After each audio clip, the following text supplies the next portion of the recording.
তালেবান নামটি শুনলে মনে হয় সন্ত্রাসী জঙ্গি জনগোষ্ঠীর নাম। এই ধারণা আমাদের অন্তরে তৈরি করে দেয়া হয়েছে বিভিন্ন আন্তর্জাতিক মিডিয়ার মাধ্যমে। তালেবানকে সন্ত্রাসী রূপে মানুষের সামনে পেশ করা হয়। আপনি কি জানেন তালেবান কারা? তালেবান হচ্ছে সেই জাতি যারা নিজেদের দেশে স্বাধীনভাবে চলতে পারে না। তাদের দেশ আফগানিস্তান দখল করে রেখেছিল মার্কিন সন্ত্রাসীরা। তাদের দেশ থেকে তাদেরকে সন্ত্রাসী আখ্যা দিয়ে বনে জঙ্গলে ঘুরিয়েছে 20টি বছর। স্বাধীনভাবে বসবাস করতে পারেনি নিজের দেশে। বহিরাগতদের মতো লুকিয়েছিল 20টি বছর। আর তারা স্বাধীনভাবে সব সুযোগ সুবিধা ও সম্পদ পাচার করেছে তাদের দেশে।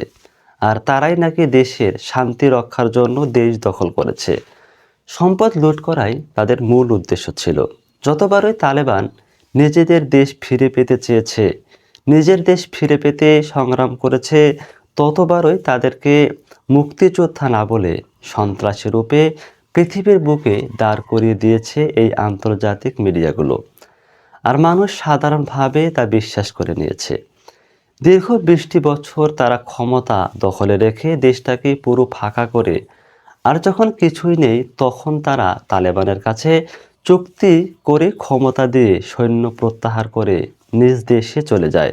আর বলে আমাদেরকে সন্ত্রাসী গোষ্ঠী তালেবান তাড়িয়ে দিয়েছে, আমরা থাকলে আফগানিস্তান সোনা দিয়ে মুড়িয়ে ফেলতাম।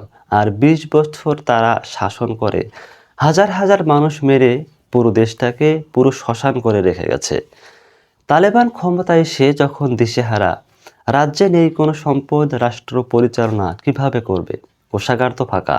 আবার আন্তর্জাতিক বিভিন্ন নিষেধাজ্ঞা দিয়ে এক ঘরে করে রাখা হয়েছিল আফগানিস্তানকে। পারছিল না কোনো দেশের সাথে ব্যবসা করতে।